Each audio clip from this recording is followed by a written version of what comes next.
स्वयं महादेव पार्वती जी से कहते हैं काशी में मृत्यु पाने का ये फल होता है, बद्रीनाथ में ये फल होता है, इन तीर्थों में ये फल होता है, इन तीर्थों में ये।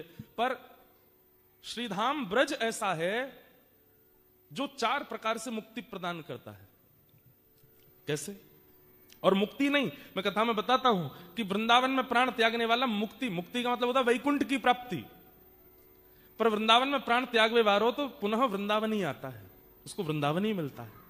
वृंदावन में प्राण त्यागने वाला कहीं और नहीं जाता, वो वृंदावन में ही आता है, निज वृंदावन में जाता है। अगर उसका भजन साधन ठीक होगा तो वो निज वृंदावन में जाएगा। और केवल व्यसनी रहा होगा, जीवन में कुछ अच्छा किया नहीं होगा, बस गलती से प्राण चले गए ब्रज में, तो उसका अगला जन्म ब्रज में हो जाएगा। अब निज वृंदावन क्या है? निज वृंदावन एक गुप्त वृंदावन है, जिस गुप्त वृंदावन का दर्शन हम आप सबको इन प्रत्यक्ष दृष्टि से नहीं हो सकता।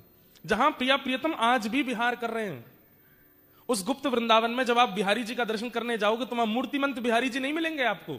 उस गुप्त वृंदावन में चलते फिरते बिहारी जी मिलेंगे। आप दर्शन करोगे गर्भगृह का और देखोगे गर्भगृह तो खाली है। ठाकुर जी कहां गए?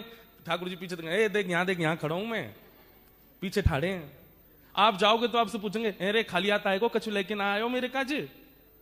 वो गुप्त वृंदावन है। गुप्त वृंदावन में इतनी भीड़ नहीं है जितनी आजकल वृंदावन में हो गई। गुप्त वृंदावन में किन की भीड़ है? श्री हितरवंश महाप्रभु सचल गुप्त वृंदावन में है। श्री हरिराम व्यास जी सचल गुप्त वृंदावन में है।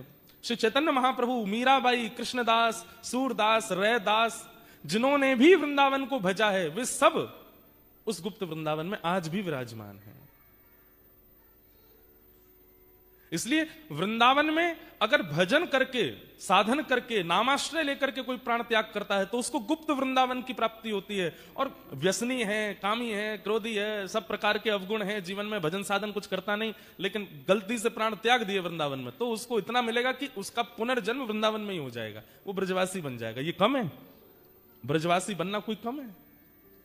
श्री जी की आज्ञा के बिना ब्रज में प्रवेश नहीं मिल सकता है।